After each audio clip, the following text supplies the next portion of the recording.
अब व्यतिकारी वचनों का पालन कैसे किया जाएगा? व्यतिकारी वचन मतलब कि आपने भी कोई वचन दिया है और दूसरे वाले पक्षकार ने भी कोई वचन दिया है, तो वचनों का पालन कैसे होगा? तो कोई भी वचनदाता अपने वचन का पालन करने के लिए आबद्ध तब तक नहीं है जबकि सामने वाला पक्षकार भी अपने वचन को पालन करने के लिए तैयार और रजामंद ना हो। जिस संविधाओं में संविधा साथ-साथ पालन करने वाले वचनों से बनी हो। अब साथ-साथ पालन करने वाले वचन तो रोज़ हम करते हैं, जैसे कि किसी भी शॉप पे आप जाते हो, कोई सामान लेने के लिए, तो वो सामान आपको देगा, तभी आप उसको पेमेंट करोगे। तो ये जो भी है ना व्यतिकारी वचन, जब तक आपको वो सामान नहीं देगा, तब तक आप पेमेंट नहीं करोगे, जब तक आपको उसको दिखेगा नहीं कि आप पेमेंट कर सकते हो, तब तक वो आपको सामान नहीं देगा। तो सामने वाला वचनदाता जब अपने वचन का पालन करने के लिए तैयार या रजामंद जब तक नहीं होगा, तब तक आपको अपने वचन का पालन करने की ज़रूरत नहीं है। अभी पहला इलस्ट्रेशन वही है कि वो माल खरीदने-बेचने का कॉन्ट्रैक्ट कर रहे हैं, तो जो क तब तक अपने माल का परिधान नहीं करेगा जब तक कि ख उस माल की जो पेमेंट करने के लिए तैयार और रजामंद ना हो, और वैसे ही जो ख है वो भी जब तक अपना पेमेंट या संदाय तब तक नहीं करेगा जब तक कि क उस माल को तैयार ना हो बेचने के लिए। वैसे ही क और ख जब एक कॉन्ट्रैक्ट करते हैं कि एक माल को बेचना है जिसका भुगतान ख किस्तों में करेगा, और माल का जो परिधान होगा वो तब किया जाएगा जब वो पहली किस्त का भुगतान करे। तो क जब तक अपनी पहली किस्त का भुगतान नहीं करेगा तब तक ख अपना माल भी परिधान नहीं करेगा, और जब तक वो ख माल का परिधान नहीं करेगा तब तक ख अपनी पहली किस्त का भुगतान नहीं करेगा। अब ये तो हमने देख लिया कि जब तक सामने वाला तैयार रजामंद ना हो तब तक आपको अपना वचन पालन नहीं करना है, लेकिन उस वचन का पालन दोनों पक्षकारों को करना है, तो उसका क्रम क्या होगा? मतलब कि पहले सामने वाला पक्षकार को माल देगा या पहले आप उसको धन दोगे? तो ये जो चीज़ है ये व्यवहार की प्रकृति से पता चलता है कि कॉन्ट्रैक्ट किस टाइप का है, उस अकॉर्डिंग डिसाइड होता है कि पहले परिधान करना होता है या फिर पहले वो माल खरीदोगे माल देगा, मतलब कि वो। जैसे कि अब यहाँ इलस्ट्रेशन में दिया हुआ है कि क नियत कीमत पर क को घर बनाकर देगा। तो जब तक वो घर बना के नहीं देगा तब तक तो क पेमेंट नहीं करेगा ना, लेकिन फिर ऊपर पेमेंट कर दिया उसके बाद वो घर नहीं बनाए, तो वैसे ही अपने वो एग्रीमेंट में लिख भी सकते हैं। जैसे कि यहाँ लिखा हुआ है कि अव्यक्ता नियत ना हो। अगर वही घर बनाने के कॉन्ट्रैक्ट में कहा हुआ हो कि किस्तों में भुगतान होगा और फिर वो घर का बनाने शुरू करेगा, पहली किस्त जैसे ही देगा तब वो घर बनाना शुरू करेगा, तो वैसा भी एग्रीमेंट हो सकता है। ऐसा भी एग्रीमेंट हो सकता है कि जैसे-जैसे वो माल की सप्लाई करेगा, मतलब कि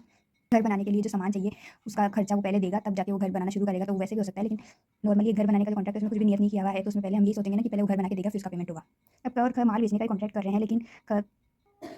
क ने कंडीशन लगाई हुई है कि ख जो है वो अपने पेमेंट के लिए प्रतिभूति यानी कि सिक्योरिटी जब तक नहीं देगा तब तक वो माल का परिधान नहीं करेगा। तो जब तक ख जो है वो उसकी सिक्योरिटी उसको नहीं दे देता है, प्रतिभूति कैसी भी हो सकती है, या तो किसी प्रॉपर्टी को रख के सिक्योरिटी दे सकता है, किसी इंसान की प्रतिभूति दे सकता है, कैसी भी डिमांड हो, वैसे प्रतिभूति जब तक नहीं देगा तब तक क उस माल का परिधान उसको नहीं करेगा। अब मान लो कि कोई व्यक्ति व्यतिकारी वचन है और एक पक्षकार का वचन को पहले पालन करने का दायित्व है, लेकिन दूसरा पक्षकार क्या कर रहा है, उस पक्षकार को उसका वचन पालन करने में खुद ही अड़ंगा डाल रहा है, लेकिन पालन करने में उसको निवारित कर रहा है। तो अगर वो निवारित क्यों कर रहा है? ताकि वो अपना जो वचन पूरा नहीं कर पाए, इसीलिए फिर वो उसको ब्रीच के लिए दायी करेगा। उसको अपना भी वचन पालन नहीं करना पड़ेगा, तो इसीलिए वो उसके वचन को पालन नहीं करना देना चाह रहा है। तो दूसरे पक्षकार के पास क्या राइट आ जाता है कि वो ऐसे वचन को शून्यकरणीय कर देगा। तो उसके विकल्प पे शून्यकरण ही तो होगा ही, उसके साथ-साथ वो प्रतिकर पाने का भी अधिकार बन जाएगा। इस इलस्ट्रेशन में क, ख को एक काम करने के लिए नियोजित करता है, लेकिन अब ख तो वो काम करने के लिए तैयार और रजामंद है, लेकिन क ही उसको खुद उस काम को करने में निवारित कर रहा है, मतलब कि उसको खुद ही रोक रहा है या फिर उस काम को करने में बाधा पहुँचा रहा है किसी भी तरह की। तो अब ख के विकल्प पे ऐसी संविधा में शून्यकरणीय हो जाती है। शून्यकरणीय में से अगर वो उस ऑप्शन को चूज़ करता है कि अगर वो उस संविधा को शून्य करता है, तो वो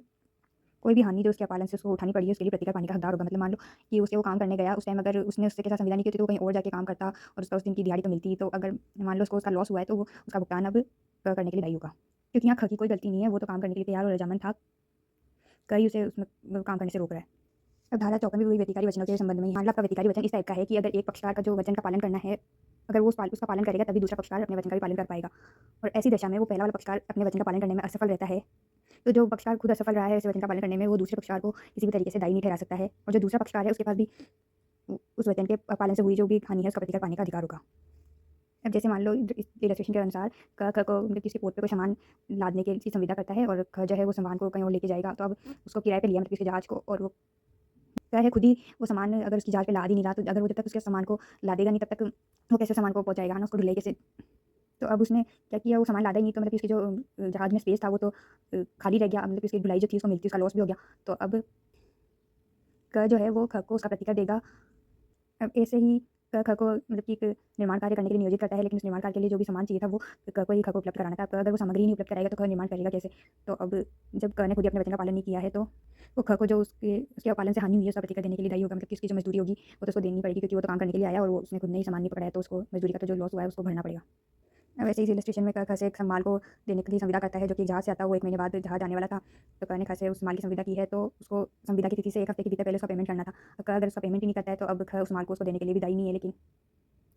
अब ख को जो उसने ब्रीच किया है ना, क ने उसका प्रतिकार देना पड़ेगा, क्योंकि क ने जो कॉन्ट्रैक्ट था माल को खरीदने का उसको ब्रीच कर दिया, तो अब उसको ख को प्रतिकार देना पड़ेगा। अब ऐसे ही ख को सौगात वाणिज्य मतलब कि कोई भी माल था बेचने का कॉन्ट्रैक्ट करता है जो उसको अगले दिन ही बेचना था, और ख जो है उसका पेमेंट 1 महीने के अंदर करने वाला था, लेकिन अब जब क ने उसको अगले दिन माल ही नहीं दिया, तो वो पेमेंट करने के लिए भी दायी नहीं है, लेकिन जो उसने माल की सप्लाई नहीं की उसके लिए उसको प्रतिकार देना पड़ेगा। अब धारा 55 के अनुसार अगर मान लो आपने किसी संविदा के लिए टाइम फिक्स कर रखा था कि इस दिन वो काम किया जाना है, और उस दिन अगर वो काम नहीं हुआ तो उसका क्या प्रभाव होगा, धारा 55 बताती है। मान लो कि जो संविदा है आप कर रहे हो उसमें इस प्रकृति की है कि जिसमें समय जिस समय उसको पूरा करना था उस समय उसको पूरा करने में असफल रहता है। तो या तो पूरी संविदा ही मतलब कि उस समय पर आपने पूरी संविदा ही पूरी नहीं की है, तो पूरी संविदा अगर मान लो पाठ में पूरा नहीं कर पाए हो तो उतना जितना की पालन नहीं करवाए हो वचन ग्रहीता के विकल्प पर, वो संविदा शून्य करनी हो जाएगी। मतलब कि मान लो वो शून्य करनी तब होगी जब मतलब कि आपका संविदा है जिसमें समय मर्मभूत हो, मतलब कि उस समय पर अगर उस संविदा को नहीं किया गया तो उसके बाद में अगर उस संविदा का पालन भी किया जाता है तो उसका कोई मतलब ही नहीं रहे। तो ऐसी संविदा हो तो वचनग्रहीता के विकल्प पर वो संविदा या तो पूरी या तो जितना भाग आपने पूरा नहीं किया वो क्या होगा, शून्य करनी हो जाएगा। मतलब कि वचनग्रहीता के पास ऑप्शन आ जाएगा, या तो वो उसको स्वीकार कर ले या तो उसको शून्य कर दे।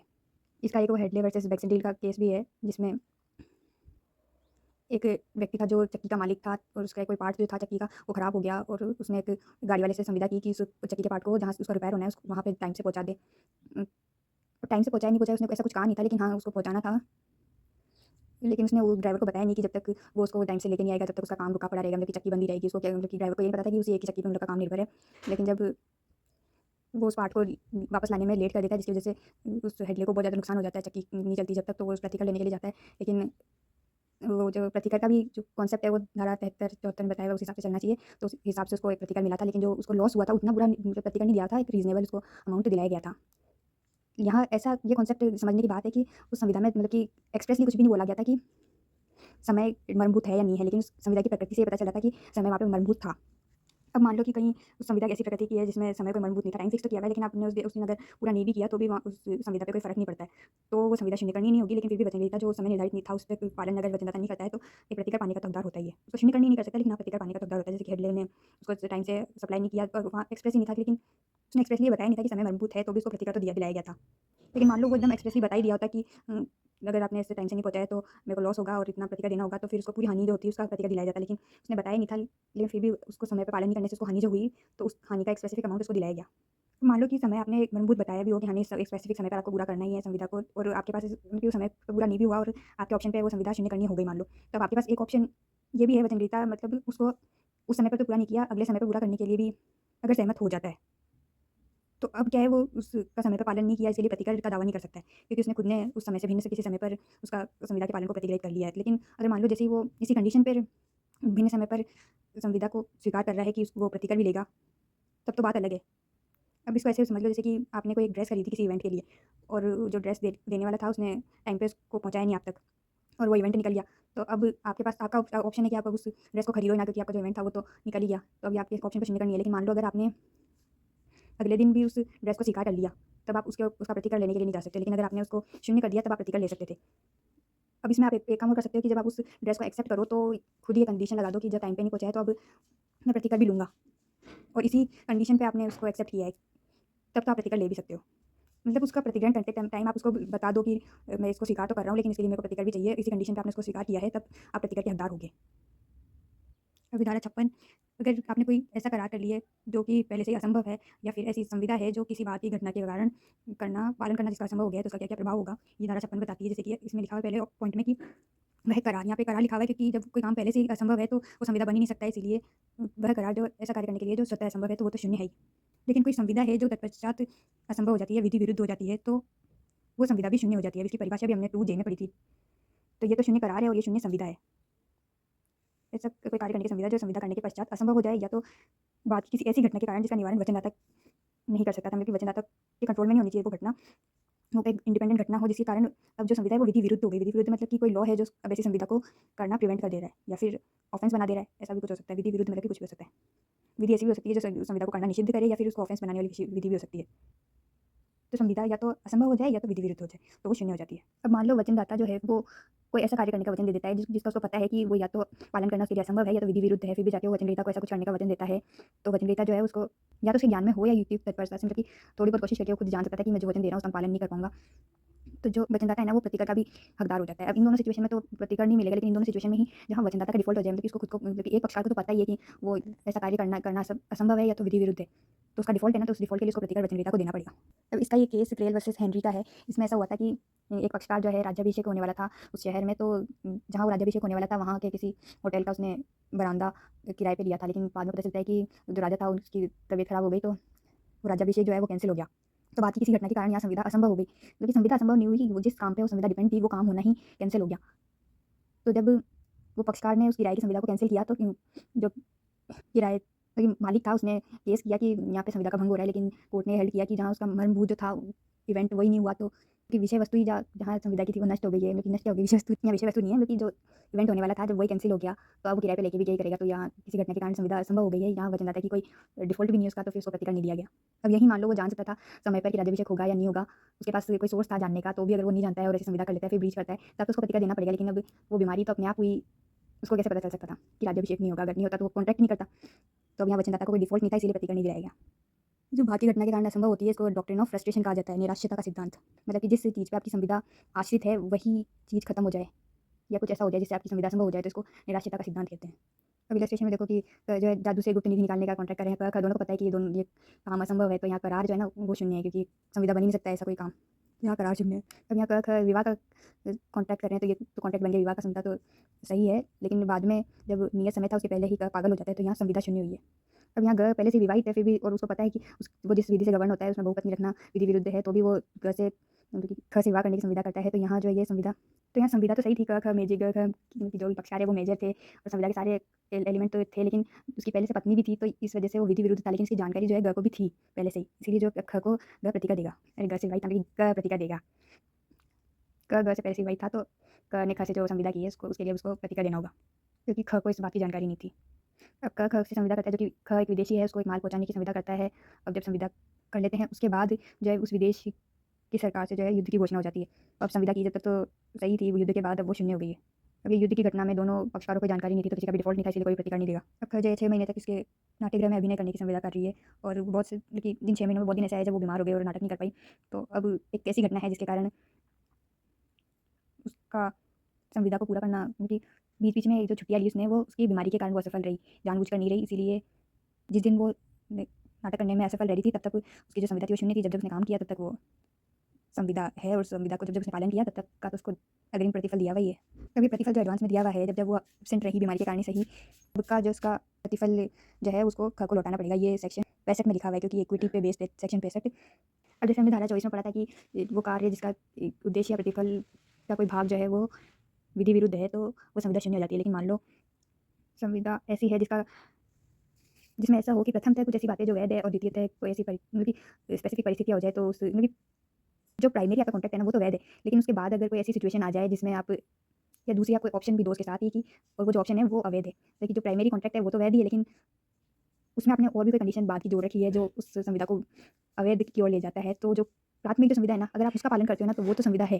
लेकिन आप उस दूसरे ऑप्शन का अगर पालन करने लग जाओ, दूसरी शर्तों को भी पूरा करने लग जाओ, तब वो संविदा अवैध हो जाएगी। मतलब कि ये है कि ऐसी संविदा है जिसमें किसी वैध को और अवैध को हम अलग अलग कर सकते हैं। जो धारा 24 में क्या था, ऐसा था जिसमें कि आप उसको अलग नहीं कर सकते हो। तो अब यहाँ प्रथमतः जो आप संविदा का पालन करोगे ना वो तो वैध ही रहेगा, और स्पेसिफिक अगर कोई ऐसी सिचुएशन आएगी तब वो संविदा अवैध होने वाली रहेगी ना। तो जब अगर स्पेसिफिक सिचुएशन का यूज़ करके आप उस संविदा को कर लोगे तो वो संविदा अवैध हो जाएगी। तो जो प्रथम संवर्ग है वो तो संविदा है, लेकिन जो द्वितीय संवर्ग होगा वो शून्य करार होगा, क्योंकि वो तो उस ऑप्शन को अगर आप चूज़ करोगे तो वो संविदा बन ही नहीं पाएगा, क्योंकि अवैध कार्य को करने के लिए जो संविदा की जाती है वो तो शून्य होती है। वहाँ पढ़ा था मैंने धारा 24 में, और धारा 57 जो है उसका एक एक्सप्लेनेशन ही है, क्योंकि 24, 57 और 58 को साथ पढ़ा जाता है। जैसे इलस्ट्रेशन में देखो कि क को जो अपना घर है वो किराए पे दे रहा है, अगर किराए पे नहीं दे रहा, बेच ही रहा है। मतलब कि अगर नॉर्मल काम के लिए वो अगर वो खरीद रहा है घर को तो 10,000 में, लेकिन अगर मान लो दूध किराए के रूप में उसका उपयोग करना चाह रहा है तो उसकी प्राइस जो है 50,000 मांग रहा है। अब मान लो कल से नॉर्मल काम के लिए घर अगर खरीदता है तब तो वो 10,000 रुपये में जो घर खरीदा है वो संविदा बन जाएगी। लेकिन मान लो अगर उसको दूध ग्रह के रूप में उपयोग करने के लिए अगर खरीदने लग जाए तो उन दोनों के बीच का जो करार है वो शून्य होगा, तो संविदा नहीं बन पाएगा, क्योंकि उनका जो उद्देश्य है वो विधि विरुद्ध है। धारा 24 में पढ़ा था जैसे कि उद्देश्य विधि विरुद्ध है तो करार शून्य होता है। अब ऊपर से क्या था, परिस्थितियाँ अलग अलग थी। मतलब इस परिस्थिति में आप कुछ भी काम करोगे तो अलग संविदा थी और दूसरी परिस्थिति में अलग संविदा थी। यहाँ पे अगर वही वचन अनुकल्पी है, मतलब कि एक ही प्रतिफल है और उसमें 2 ऑप्शन दिए हुए हैं कि या तो आप ये दे दो या तो ये दे दो, तो ऐसा एक प्रतिफल के लिए 2 वचन दिए हुए रहते हैं, उसमें से एक तो अवैध है और एक वैध है। इन दोनों में डिफरेंस क्या है ये पता चल रहा है यहाँ से कि ये तो 2 परिस्थितियों में 2 संविधाएँ होती है, और यहाँ 2 संविधाएँ नहीं है, एक ही प्रतिफल है, लेकिन उसमें ऑप्शन दिया हुआ है कि या तो ये दे देना या तो ये वचन पालन कर देना, या तो ये वचन का पालन कर देना। अब उन दोनों वचनों में से एक जो वैध वाला वचन है वो तो संविदा है, लेकिन जो एक ऑप्शन में अवैध वाला दिया हुआ है वो शून्य करार है। उनको हिंदी में अनुकल्पी वचन कहते हैं। तो वैध शाखा जो होगी वो प्रवर्त कराई जा सकती है, लेकिन अवैध जो होगी वो शून्य होगी। जैसे इलस्ट्रेशन में दिया हुआ है कि 1,000 रुपये देने का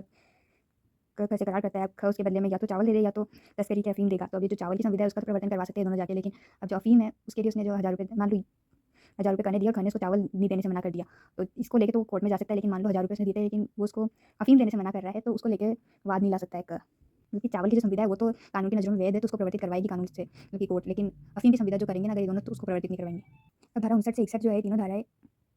जो ऋण का भुगतान किया जाता है ना, तो उस भुगतान को कैसे विनियोजित करेगा इसके नियम बताती हैं। क्योंकि अगर किसी ऋण की संविधा है, ऋण की लोन की संविधा अगर आप कर रहे हो और उसका कोई पेमेंट कर रहा है, तो उस पेमेंट को कैसे विनियोजित किया जाएगा। मान लो एक जने ने किसी से कई ऋण ले रखे हैं,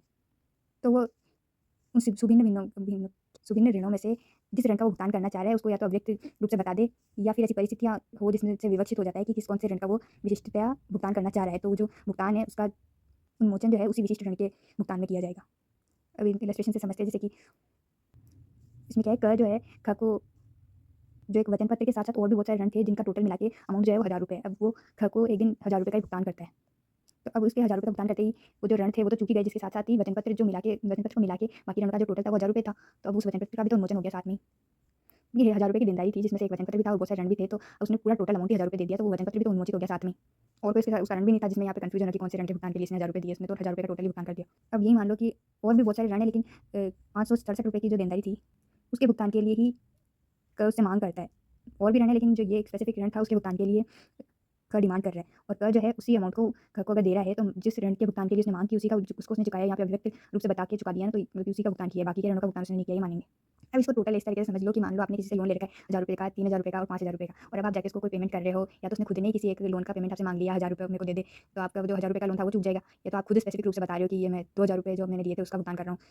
कि ₹3000 जो लोन लिया था उसमें से ₹2000 मैं तेरे को चुका रहा हूँ, तो वो जो ₹3000 उसमें उसी वाले लोन में वो एडजस्ट करेगा, 1000 पहले में थोड़ा ना करेगा। 1000, 3000 और 5000 के लोन में से आपने 3000 का लोन जो लिया था उसका ₹2000 का पेमेंट किया है, तो उसी में उसका उपयोग किया जाएगा। तो या तो अभिव्यक्त रूप से या फिर विवक्षित रूप से आप बता के उस कौन से लोन का पेमेंट करना चाह रहे हो, अगर वो बता के कर रहे हो तो उसका उपयोग उसी ऋण के भुगतान में उन्मोचित किया जाएगा। अब धारा 60 बताती है कि अब जो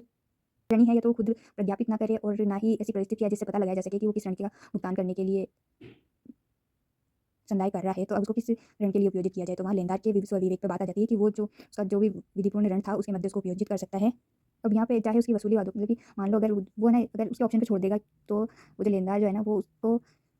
परिसीमा वारित ऋण के लिए भी उपयोजित कर सकता है। मान लो आपने कोई ऋण लिया 2015 में और एक 2021 में और 2023 में, तो और आपने कोई पेमेंट कर दी मुझे, तो मैं चाहूँ तो उसको जो 2015 का ऋण था ना उसके लिए भी उपयोजित कर सकती हूँ। भले ही जैसे अगर मैं कोर्ट में जाऊँ तो 2015 वाला जो ऋण है उसका तो मैं यहाँ पे वाद ला नहीं सकती क्योंकि वो तो टाइम बार्ड हो गया है अब। लेकिन अगर आपने मेरे को पेमेंट कर दी है तो मैं चाहूँ तो पहले उसका भुगतान उपयोजित करूँगी, मतलब कि उसमें विनियोजित करूँगी आपके अमाउंट को। तो पहले तो क्या था, या तो आप खुद व्यक्त करके बता रहे हो कि कौन से ऋण के लिए आप पेमेंट कर रहे हो, या तो परिस्थितियों से ऐसा विवक्षित हो रहा है कि आप किस ऋण का भुगतान करना चाह रहे हो। अगर मान लो आपकी ऐसी कोई परिस्थितियाँ नहीं है और आप खुद भी प्रज्ञापित नहीं कर रहे हो कि कौन से ऋण का भुगतान कर रहे हो, तो लेनदार के स्वविवेक पे बात आ जाती है कि वो उसका उपयोजन किसी भी ऋण के लिए कर सकता है, चाहे वो परिसीमित ही क्यों ना हो। धारा 61 जो है इसको ग्लिटरिंग रूल भी कहते हैं, क्योंकि first in first out rule. इसमें क्या है, ना तो ऋण का भुगतान करने वाले ने और ना ही लेनदार ने उस अमाउंट का विनियोजन किया, मतलब कि फॉर एग्जांपल लेके चलो 1000, 3000 और 5000 के 3 ऋण है, उसमें से आपने ₹2000 पेमेंट किया, तो अब उसका विनियोजन कहाँ करना है, ना तो आपने खुद ने बताया ना तो लेनदार ने ही खुद विनियोजित किया, उसने तो बस ऐसे लिख लिया ₹2000 का पेमेंट आया, तो अब उस अमाउंट को कहाँ विनियोजित किया जाएगा। तो फर्स्ट नियम तो क्या है कि उसको समयानुसार सम समय क्रमानुसार, मतलब कि first in first out rule से, मतलब कि जो ऋण पहले लिया था उसको पहले चुकाएंगे, मतलब कि पहले ₹1000 दिए थे ना, तो 2000 में से ₹1000 तो उसका भुगतान मान लेंगे, और फिर बाद में 3000 दिए थे तो उसमें ₹1000 का भुगतान हो जाएगा। और मान लो कि आपने एक ही समय पे तीनों ऋण लिए थे, तो अब उसका भुगतान कैसे होगा। या ऋण ही नहीं है, मतलब कि किसी भी चीज़ का पेमेंट आपने उधारी पे लिया है, मतलब कि आपने बहुत सारी चीज़ें कि मतलब कि फर्नीचर खरीदने गए, बहुत सारे फर्नीचर एक साथ खरीदे हैं, तो टोटल अमाउंट ₹25,000 का बन रहा है, तो अब उस 25,000 में से किस-किस को एडजस्ट किया जाएगा कि टेबल का भुगतान, कुर्सी टेबल का भुगतान, चेयर का भुगतान अलग, ऐसा थोड़ा ना होगा। अगर आपने समयानुसार लिया था तो समयानुसार कर देते, लेकिन अब एक साथ ही है अगर आपका कोई डेब्ट, तो उसका भुगतान कैसे मानेंगे, उसको अनुपात में उपयोजित कर दिया जाएगा। मान आपने 1000, 3000, 5000 तीनों एक साथ ही ऋण लिए हैं, तो उसका जो मतलब कि 2000 का पेमेंट किया है ना, तो उसको 3 पार्ट में डिवाइड कर दिया जाएगा और तीनों का भुगतान समझा जाएगा, अगर उसको समय के अनुसार नहीं बाँटा जा सकता है तो। अब यहाँ भी वही नियम है कि अगर कोई जो समय के अनुसार आप उस ऋणों का भुगतान कर रहे हो, तो वो जो परिसीमित हो गया ना ऋण, उसका भी भुगतान पहले कर सकते हो। वही इलस्ट्रेशन जैसे कि ₹1000 जो पहले 2015 में लिए थे उसका भुगतान पहले हो जाएगा, भले ही वो परिसीमित हो गया है।